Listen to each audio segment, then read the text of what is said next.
Banyak yang mengira rezeki macet itu karena kurang kerja keras. Padahal ada satu pagar batin yang sering kita robohkan sendiri tanpa sadar. Ternyata ada rahasia orang-orang terdahulu dalam menjaga keberkahan rumah, agar uang tidak hanya sekedar mampir, tapi menetap dan bertumbuh.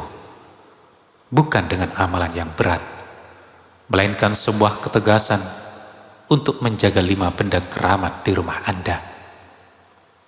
Begitu Anda menerapkan batasan ini, jangan kaget jika kegelisahan hati Anda hilang, usaha yang macet tiba-tiba lancar, dan rezeki datang dari arah yang paling tidak terduga.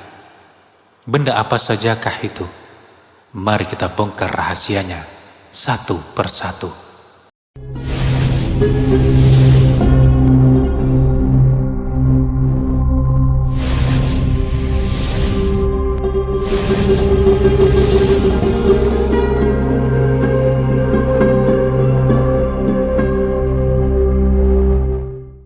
Assalamualaikum warahmatullahi wabarakatuh. Sahabat rumah surga yang dicintai Allah, pernahkah Anda merasa arus rezeki seperti tersumbat tanpa alasan yang nyata? Bukan karena Anda pemalas, bukan pula karena Anda lalai dalam beribadah. Hidup Anda tampak normal, tanpa ada dosa besar yang mencolok. Namun entah mengapa, keuangan terasa sangat rapuh. Peluang yang datang seringkali menguap begitu saja. Banyak orang yang tidak menyadari bahwa penghambat rezeki seringkali bukan berasal dari kesalahan yang besar, melainkan dari kebiasaan kecil yang dianggap lumrah. Salah satunya adalah meminjamkan barang-barang tertentu kepada orang lain secara berlebihan. Perlu ditekankan, benda-benda ini bukanlah jimat ataupun sesuatu yang berbau mistis. Namun dalam tatanan nilai masyarakat yang bijak, terdapat beberapa benda yang jika dipinjamkan secara sembarangan, dipercaya dapat membawa pergi energi keberuntungan dan ketenangan pemilik aslinya. Yang mengejutkan, benda-benda ini hampir pasti pernah Anda pinjamkan, dan mungkin itulah titik awal di mana hidup mulai terasa penuh beban. Dalam pembahasan kali ini, kita akan mengupas 5 benda yang sebaiknya Anda jaga secara pribadi agar keberkahan tidak pergi tanpa pamit. Pertama adalah uang dan dompet. Benda ini adalah sumber utama keretakan hubungan dan penyebab paling nyata dari kebocoran rezeki. Orang bijak zaman dulu berpesan, jika ingin melihat wajah asli seseorang, pinjamkanlah uang. Pesan ini lahir dari banyaknya tragedi di mana niat baik menolong justru berakhir dengan sakit hati dan rusaknya tali silaturahmi. Uang bukan sekedar alat tukar, melainkan ujian bagi kejujuran peminjam dan ketegasan bagi pemberi. Di era sekarang, banyak orang meminjamkan uang tanpa batas dan kesepakatan yang jelas. Akhirnya, ketika uang itu tidak kunjung kembali, yang hilang bukan hanya materi, tapi juga kedamaian batin. Perasaan tertipu dan kesal inilah yang membuat pintu syukur. Dalam Islam, perkara hutang adalah urusan yang sangat berat. Nabi Muhammad SAW bahkan sangat berhati-hati terhadap jenazah yang masih memiliki tanggungan hutang, sebagaimana diriwayatkan dalam sebuah hadis berikut ini. An Abi Hurairah anna Rasulullah sallallahu alaihi wasallam kana yu'ta birrajulil mutawaffa alaihi dainu wa yas'alu hal taraka lidainihi fadlan, yang artinya adalah dari Abu Hurairah, sesungguhnya Rasulullah Sallallahu Alaihi Wasallam pernah didatangkan seorang jenazah yang memiliki hutang. Maka beliau bertanya, Apakah ia meninggalkan kelebihan harta untuk membayar hutangnya? Hadis riwayat Bukhari. Ini adalah pengingat bahwa meminjamkan uang tanpa perhitungan matang sama saja dengan mengundang kegelisahan yang panjang. Lebih baik menolak dengan cara yang santun atau memberi sekedarnya sebagai sedekah daripada meminjamkan dalam jumlah besar yang akhirnya merusak ketenangan hati Anda. Kedua adalah alat kebersihan atau sapu. Sapu mungkin terlihat sangat murah dan sepele, namun ia adalah simbol dari tata kelola rumah tangga. Rumah yang bersih mencerminkan jiwa yang tertata. Ketika sapu Anda sering dipinjamkan, secara tidak sadar fokus Anda untuk merawat kerajaan sendiri mulai terganggu. Kebiasaan membiarkan alat rumah tangga keluar masuk secara sembarangan seringkali menjadi awal dari pola hidup yang tidak teratur. Banyak orang yang baru menyadari bahwa setelah berhenti meminjamkan alat-alat rumah dan mulai fokus merawat lingkungan sendiri, hidup mereka menjadi lebih tenang dan produktif. Ini bukan soal mitos, melainkan tentang menjaga batasan energi. Jika Anda terlalu sibuk mengurusi kebutuhan teknis orang lain, urusan rumah tangga Anda sendiri akan terbengkalai. Rizki mencintai keteraturan, dan keteraturan dimulai dari hal-hal yang kecil, seperti memastikan alat kebersihan selalu siap sedia di tempatnya. Kemudian yang ketiga adalah pakaian dan alas kaki. Baju dan sepatu adalah perlengkapan perang kita dalam menjemput peluang.